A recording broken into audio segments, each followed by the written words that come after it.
We are back with another episode of the New York Sports Rapid Rundown. Summer is officially over. Does it make me happy? We are now in the season of fall. Now, some of y'all like fall. Fall's cool, but it's not summer, which means football. It's in full swing. NBA hoops and hockey, they're right around the corner. Busy times right now. And this week, we're going to talk about the three hottest topics in New York sports with a good friend of mine. He's a lover of violence and combat sports, a contributor to the New York Post and the Action Network. And we've hosted a sports and hip hop podcast for many years together called the Ain't Hard to Tell podcast. My guy, Bryan Fonseca. What's up, man? Doing well. How about yourself? I'm doing good, man. Glad to have you here for this show. You've been doing many things. We did a lot. People watch the New York Post and SNY content. You see us do a lot of FIBA basketball. This guy is a FIBA basketball junkie, too. I did not mention that as well. Yeah, that's right. But good to have you here. We're going to talk about the three hottest topics in New York sports. You ready? I am ready. All right, Bryan and everybody, we're going to kick off this question. We're talking about the Giants. They got week 3 of NFL action kicked off on Thursday night out in San Francisco, but Big Blue, they didn't look good. They were dominated by the Niners 30-12. And I know this, Bryan, they had no Saquon Barkley, the G-Man, right? He's out for this one. But did this game show you how large of a gap there might be between the Giants and the elite in the NFL right now? Is that what you saw in this game? Well, in the preseason, when you're looking at the sort of NFC hierarchy, right, you have to pencil in certain playoff spots. You knew that the East was getting 2 with the Eagles and the Cowboys. And you pretty much knew that the West was getting 2 with the 49ers, and I would still say the Seahawks, even though they had that week 1 sort of mishap against the Rams, they bounced back with a nice win over the Lions. Then the North has to have a division winner. Then the South has to have a division winner. You have 1 playoff spot left for the Giants to take versus whomever else. Could be the Rams, could be the Vikings, could be, the Lions if they don't win their division, the Packers, whatever the case may be, right? So ultimately, I think that the Giants are a good team. There's a reason why they're over-under with 7.5 heading into the season. Because even if you hit that over, you go 8-9, maybe 9-8. Is that good enough to get you to the playoffs? I'm not sure. And ultimately, I think that they're a good team who is flawed, who has a good coach in Brian Daboll, but are they somebody who you can just sort of pen in to make the playoffs? No, because A, their division is tough, and B, the NFC just sort of has this weird tier system where you're looking at the teams at the top, 49ers being one of them, and they're as good, well-rounded as anybody. They look great. You know, and then beyond that, it's like, where do the Giants sort of fit in? Could they get one of those playoff spots? I'm not sure. Yeah, and it's interesting because it feels like if you're a fan of the Giants, you're wondering where this team is, where they can go. Are they kind of stuck in the middle? I think their over-under number, like you just mentioned, was kind of appropriate for who they are and what they are. So I don't know if they're as good as we saw with them against the Cardinals. Maybe they're not as bad as we saw of them against the Niners. Maybe somewhere in between. But talking about somebody that everybody's talking about with the Giants, that's Daniel Jones, okay? Now, against the Niners, 22 of 32, 137 yards, no touchdowns, threw a pick. I see your face. You're like, nobody was impressed by that. Listen, he's been criticized by some of the Giants fan base, right, of not being deserving of his new contract. We saw what he did in Arizona, right? He led the comeback. Yeah. But the question for me here, Bryan, is he a quarterback that you believe can lead the Giants to the promised land? Is he that guy? I think sometimes we could overstate quarterback play because I do think that you can win with a bunch of different guys depending on who else you have on this team. And I think with the Patrick Mahomes types, of which there are a few of, they increase your sort of margin for error because they're so good that what they have around them, like they're winning, constantly Super Bowls and AFC championships or whatever, despite not having all-world defenses, you would say. And Patrick Mahomes sort of gives you that cushion. With Daniel Jones, you need a better team around him. There are certain guys that when you win a Super Bowl with them, or if you're able to win a Super Bowl with them, Nick Foles, Joe Flacco, the last version of Peyton Manning with the Denver Broncos, if you have a great defense, if you have some playmaking around them, that helps. And I think if you're going to win with Daniel Jones on a serious level, you're going to need a certain level of talent around him. And do the Giants have that right now? I don't think so. Their 2 best wide receivers aren't really wide receivers. You have Darren Waller and Saquon Barkley, making plays sort of out of the backfield, catching the ball, whatever the case may be. But for Daniel Jones, I just think you need more around him. And that really sort of clouds people's judgment when they look at him because he has that massive contract. So it's like, if you have the massive contract, you're kind of paid to be, not Mahomes, but you're paid to be someone who can lift the team, not against the Arizona Cardinals, but against somebody like the Dallas Cowboys or the Philadelphia Eagles.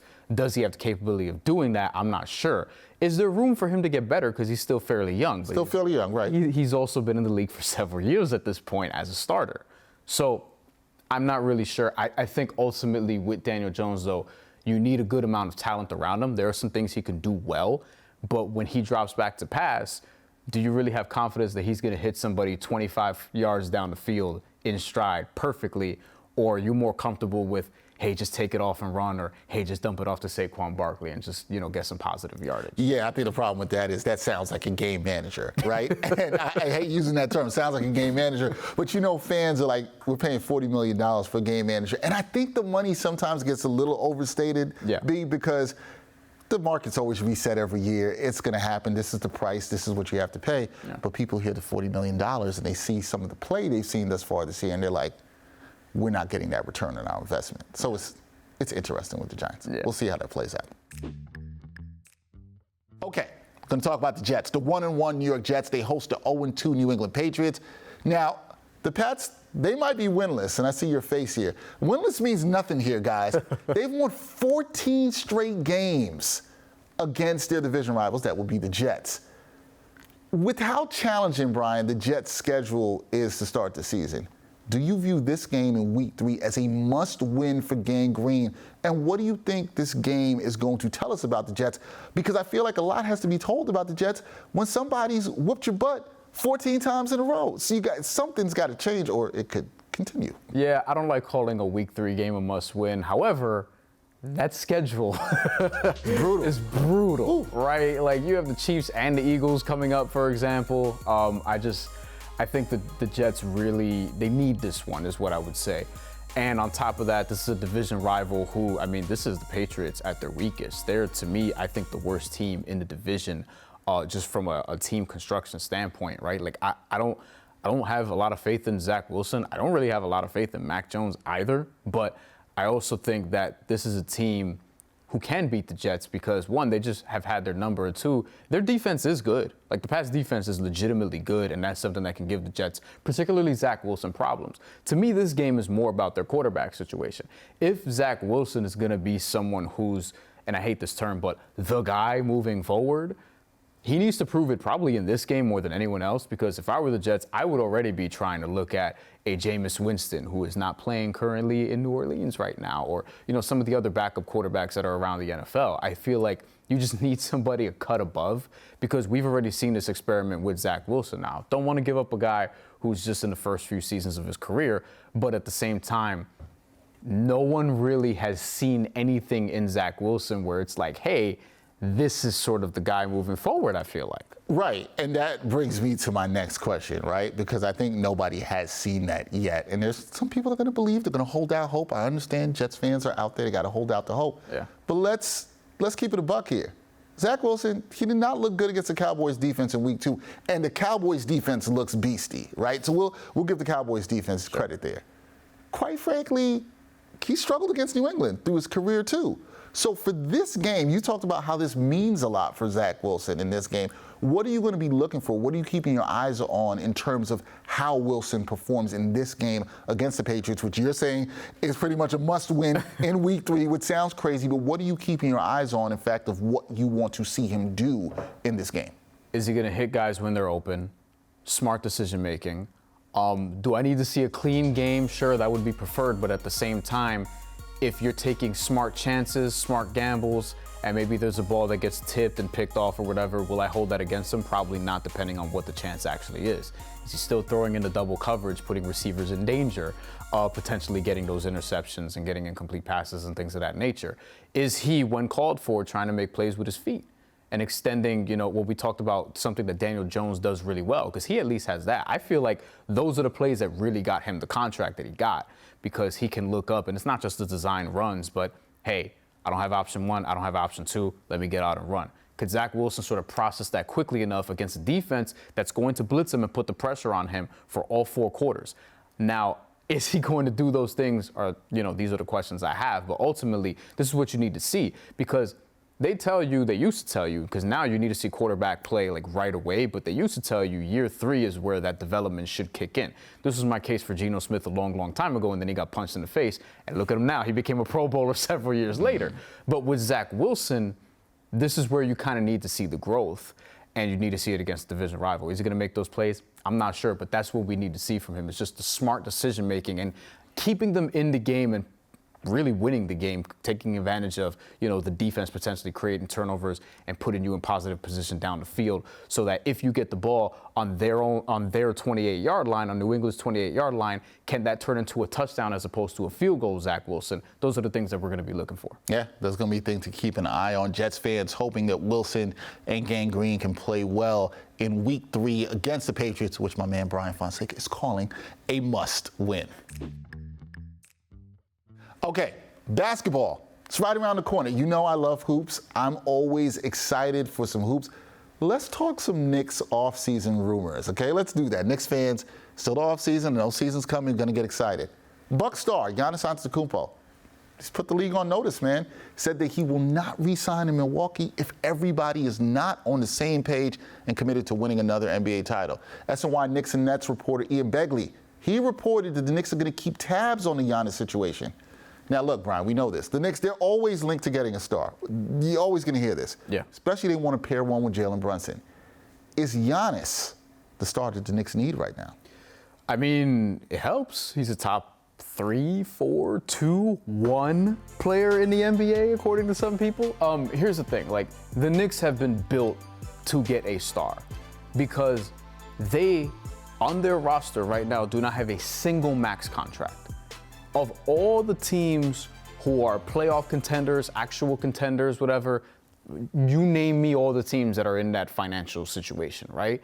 Julius Randle was signed for less than a max. RJ Barrett is not on a max contract.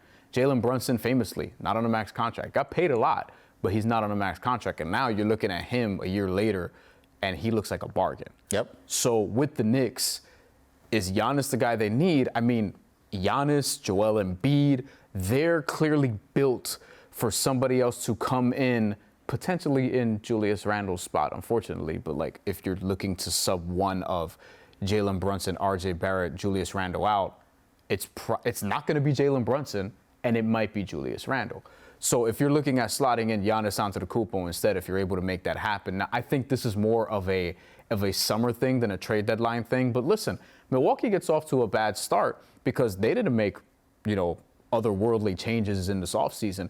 If Milwaukee gets off to an 11-14 start the first 25 games of the season, are people going to be looking around and seeing what's going to happen next with Giannis Antetokounmpo? Yes, because Giannis has basically said, hey, I'm not going to sign here. I want to win more than anything else. I'm a Buck, but I want to win. So the Knicks should be monitoring all these star situations, particularly those two, because Damian Lillard's available right now, but that doesn't make a lot of sense with Jalen Brunson, right?